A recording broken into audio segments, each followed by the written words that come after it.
Mó barato, né? Você vai assistir alguns lances de futebol agora. Agora, já imaginou se você pudesse ganhar dinheiro enquanto assiste esses jogos de futebol? Pois é, existe uma profissão onde mais de 5 milhões de pessoas no mundo todo trabalham assistindo jogos de futebol, ou seja, ganhando dinheiro assistindo jogos de futebol, sem ter que vender nada pra ninguém, nada. É só você, seu computador e acesso à internet. Quer saber mais como é que funciona? Clica no link aqui embaixo que eu te mostro, beleza? Grande abraço.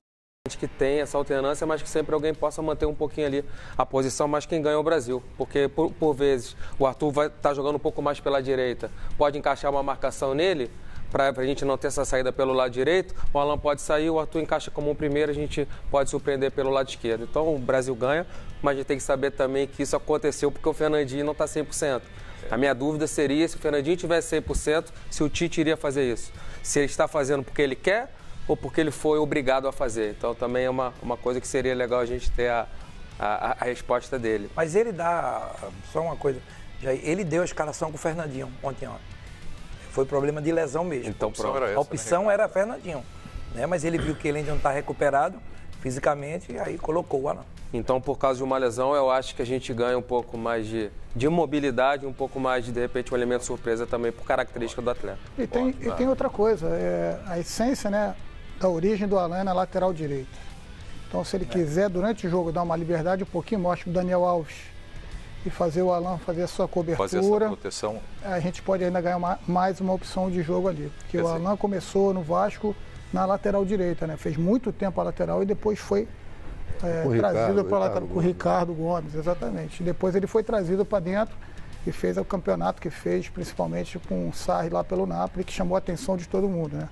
Mas eu acho que a gente pode até ver em alguma opção do jogo, em algum momento do jogo, ele fazendo a cobertura e a gente tendo uma liberdade um pouquinho mais com o Daniel Alves. Eu estou entendendo aqui, vocês estão me mostrando que tem uma versatilidade maior da seleção brasileira. Porque o Dorival disse, olha, o Alan é aquele cara que pode chegar de infiltração na área. E agora você vem dizer para mim que além dele ter essa infiltração pelo meio, ele pode dar essa liberdade para que o Daniel chegue mais também. Então isso é ótimo de versatilidade, né? É muito bom. Ô, Tuori, para você a pergunta é mole, é simples. Você é experiente, então tem que ser a pergunta fácil para ele, bola redonda no pé. Quais eram as outras opções que o Tite tinha para mexer nessa suspensão do Casemiro? O que mais ele poderia fazer? Eu acho que o Tite vai ser coerente, ele tem que ser coerente com ele próprio, né? Não é para conosco, né? Ou com torcedores, ou com ninguém. Então eu acho que ele ia jogar com o Fernandinho também, só um problema de não estar 100%, como disse, que ele evitou e optou pelo Alan. Eu também acho que a entrada do Alan vai ser bastante positiva, né? A ideia é ele estar pronto para fazer o que o Tite pedir, ou segurar um pouquinho mais, ou jogar com o Sarri. Acho que é uma coisa que particularmente eu gosto, não ter um fixo ali. Acho que para fazer o triângulo por fora com Gabriel Jesus, com o Daniel, o Alan pode encostar, porque tem essa facilidade. E quando for o lado contrário, com o Arthur. Então, eles vão trabalhar nessa diagonal, que eu acho muito interessante, porque dá uma mobilidade muito grande à equipe. E outra coisa é a qualidade que os dois têm para a saída, né, desde trás. Né? Então, o que eu acho diferente um pouco, que pode ocorrer no jogo do Paraguai, e de repente por isso é importante até a entrada do Alan, o que aconteceu com Bolívia e com Venezuela é que eles jogaram muito claramente com a linha de meio campo com 4 ou 5 jogadores mais em linha e fazendo uma zona. Isso dificultou muito o trabalho pelos lados do campo. Né? O que aconteceu com o Peru, por ter uma proposta diferente, mas o Cueva não é um jogador que faça a todo momento o lado. Entendeu? Então ele vem com a bola e ele vem para dentro. Isso facilitou muito, porque o Daniel teve liberdade e o Gabriel fechava, o Daniel passava. Quando o Gabriel estava por fora, o Daniel vinha por dentro. Eu acho que contra o Paraguai isso não vai acontecer. Nós não vamos ter tanta essa liberdade do Daniel entrar nessa fase ali de meio campo, intermediária, de construção. Porque você acha que o Paraguai não vai se expor? O Paraguai sempre se caracterizou, tirando com 2 treinadores, Carpegiani, quando foi treinador, que a equipe jogava, e com o Tata Martino, que eram equipes que jogavam mais. Mas o Paraguai sempre caracterizou por esperar. Quer dizer, os próprios torcedores paraguaios estão habituados a seus clubes, as equipes de futebol dos clubes paraguaios. E qualquer circunstância que eles tiverem que esperar, eles vão estar confortáveis para fazer. Eu acho que vão estar muito mais confortáveis do que ganhando um protagonismo como tiveram nos outros jogos, tinham que sair. Não é característica. E nesse momento, muito menos, né? Eu acho que isso vai rolar aí. 2011 e 2015 foram 2 anos problemáticos para o Brasil, justamente contra o Paraguai. Interessante que também não iniciaram bem a competição e, de repente, foram encontrando um caminho. O Paraguai tem essa característica. Nos pênaltis, as duas, né? Fomos nos pênaltis. Por isso nós temos que ter muita atenção em relação vocês me dão até... Né? Pode falar, gente. E o Gatito, né? Gatito Fernandes. Um pegador de pênalti. Conheço bem. Chega lá, não. Vocês me dão uma oportunidade, o Zé já até entrou aqui pedindo bola. Eu vou com você pelo seguinte: quando o Autuori menciona, Ricardo, que com o Paraguai não vai ser a mesma coisa, que foi, não facilidade, longe de facilidade, mas um pouco mais de liberdade, acho que a palavra é essa, como teve contra o Peru, o Zé, eu me lembro que você falou, esse jogo contra o Peru... como é que você falou? Eu acredito que vai ser o melhor jogo da seleção brasileira? Foi isso que você falou? Foi, até estava discutindo com o Jair que depois a gente tem que pagar um jantar para ele ali, mas na verdade a gente pensou a mesma coisa. Não é, Jair? Como eu tinha assistido Peru e Bolívia, falei, o Peru jogou bem contra a Bolívia, mas se jogar assim contra o Brasil vai facilitar para o Brasil. Ali você já acertou, quero saber quanto o Paraguai. Porque o 4-4-2 lá do Peru é diferente do 4-4-2 do Uruguai. Os dois jogadores de frente do Uruguai marcam muito quando estão sem a bola e ajudam, né? Já Farfán e Guerreiro tem a característica diferente. E por dentro o Peru também é mais frágil do que o Paraguai. Quando ele colocou os dois atacantes, eu falei, vai dar problema para eles. E acabou saindo os 5-0. Quanto o Paraguai, um pouco parecido, que o Autuori falou. Ele tem 2 atacantes muito rápidos, que ele pode utilizar. Cecílio Domingues e Derlis Gonzalez. Eu acredito que ele não vem assim, ele deve meter um meia por ali, pelo lado também, até por causa do Daniel. Mas é um time que certamente vai abaixar as linhas e vai jogar por 1, 2 bolas pro Oscar Cardoso, que é o atacante que tenta segurar um pouquinho a equipe. Deve ter um pouquinho mais de dificuldade a equipe do Brasil, até porque eles têm uma dupla de zaga que nós conhecemos bem, Gustavo Gomes e Valbuena, que são 2 belíssimos zagueiros. Ele não vem usando o Valbuena, né? Eu também acho que deve ter algum tipo de problema físico, poupando, porque só tem jogado o Gomes, né? Dos que a gente acha que ele seria o titular. Mas acho que o Brasil ganha muito com a entrada do Alan, deve ficar muito com a bola, a posse de bola do Brasil deve ser bastante efetiva. Se o Brasil tiver calma e souber levar o jogo para o território do Brasil, que é a posse de bola, o jogo apoiado, chegada com bastante gente na área, o Brasil, paciência, concentração, porque é um jogo que exige muita concentração, porque independente de qualquer coisa, agora é mata-mata, quem chegou é porque tem condição. Então a gente tem que ter bastante cuidado, mas acho que o Brasil passa bem. Acho que uma coisa que ficou e que pode favorecer bem o Brasil é justamente a ideia que ficou clara, e certamente o Paraguai vai cuidar disso, dos lados do campo, né? Perfeito. Então, para o Everton vai ter o marcador e aquele que vai apoiar. Sem dúvida. Quem vai apoiar, ou quem vai jogar de ponta ali, ou vai ser o volante. Se sair o volante, abre um pouco mais o meio para o jogo associativo por dentro. Sem dúvida. Entende? Eu acho que aí foi o grande lance, da grande tirada do Tite, do Brasil, no jogo contra o Peru, né? Porque explorou muito bem o Everton lá, o Gabriel também, acho que esteve muito bem, gostei muito do jogo que fez. Mas é a facilidade que ambos têm de clarear com um drible e fazer com que, tanto por fora como por dentro, porque vão ter que balançar um pouquinho mais para fora para apoiar. E se acontece isso? A marcação? Qual é a solução? Eu acho que aí é que tem que entrar o detalhe que nós não tivemos na segunda partida, que é justamente você atacar o espaço que é criado. Pior do que você não encontrar os espaços é você não atacá-lo quando você tem essa oportunidade. É virar mais rápido. Porque o que o Paulo falou, o lateral pegando uma bola com o Everton no mano a mano, vai encostar um homem para um segundo momento. Pode ser que aconteça. Agora, se nós tivermos um jogador que ataque essa linha, de repente, vai chamar a atenção desse segundo homem. E esse segundo homem já vai dar uma liberdade teórica um pouco maior ao Everton no momento do primeiro corte. Tendo um jogador que puxa, chamando a atenção, fatalmente vai existir 1 para 1. Mas aí eu te perguntaria, vamos ver. O Brasil tem muita dificuldade quando encontra equipes que vêm atrás. O Brasil sempre teve muitas dificuldades. Como o Peru, uma equipe que abre mais, o Zé falou, e a gente falou aqui. O Zé matou né, a pau. matou, a facilidade do Brasil. O Brasil gosta quando ataca ele também, né? Quando ataca o Brasil, porque abre esse contra-ataque. E amanhã, e eu acho que sexta-feira não vai acontecer isso. Né? E como é que faz para isso? Porque quer ver uma coisa, Dorival? No jogo contra a Venezuela, que marcou mais, os dois volantes ficaram muito presos atrás. E tinha a linha de 4. Então você tinha 6 marcando 1. Qual é a solução? Adiantar os volantes, adiantar um pouco a zaga, né? Ter essa dobra no fundo do campo?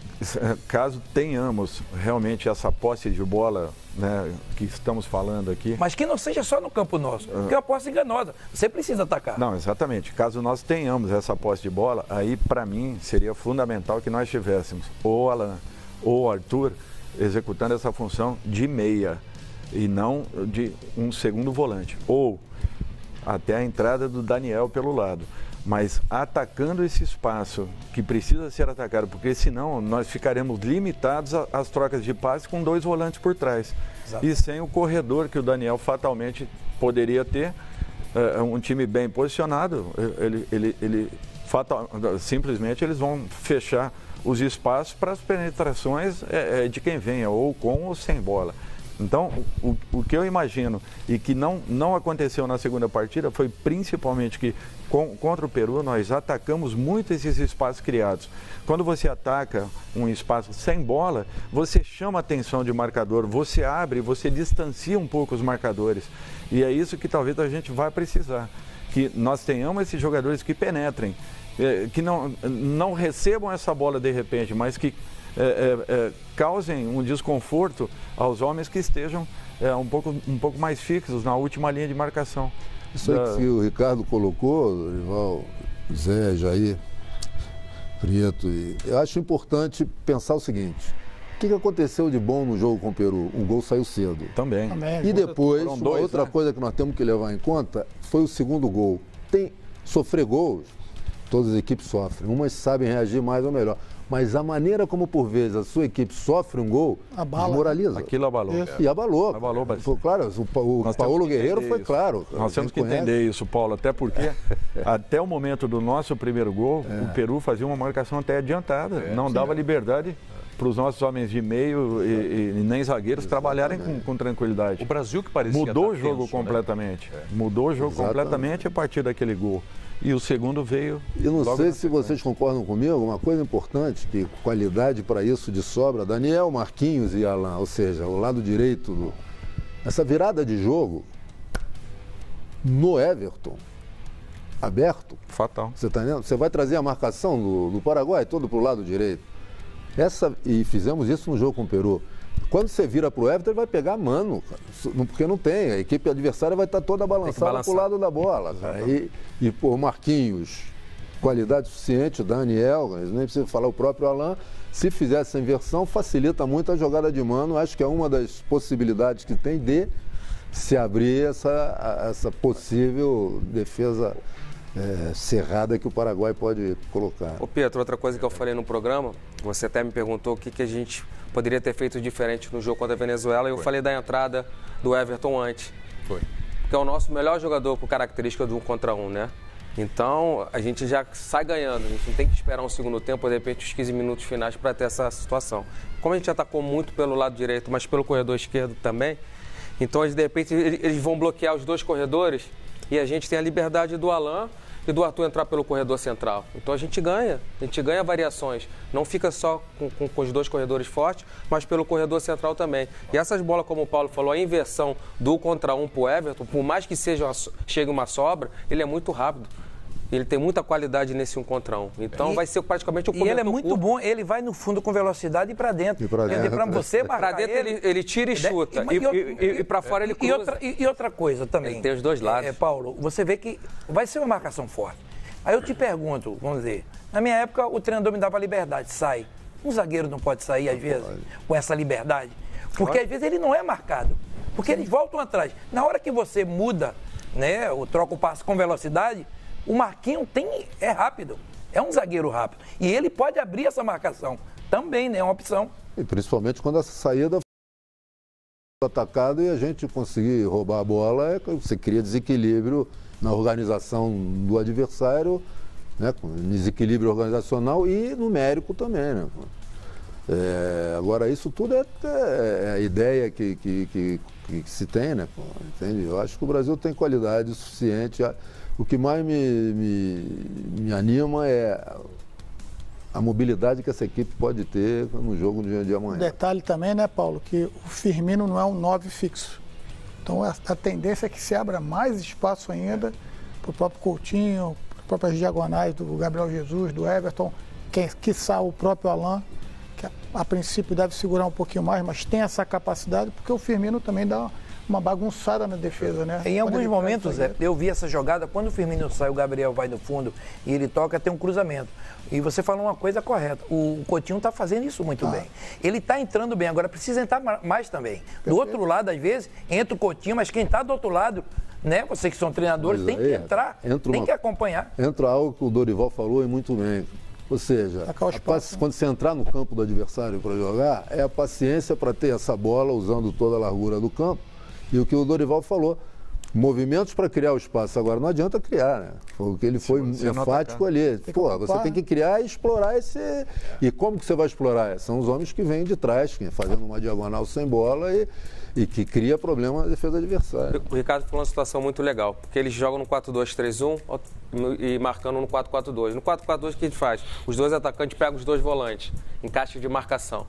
Então a gente tem dois zagueiros que sabem sair com a bola. Muito. Quando um zagueiro sai, um dos dois volantes entra, fica na zaga e ele entra com a bola dominada. O próprio Felipe Luiz marca mais. Gera indefinição pro atacante. Pô, mas o meu treinador mandou eu pegar o volante ficou. Eu saio no zagueiro ou fico? E o zagueiro acaba entrando com a bola dominada e consegue fazer o passe.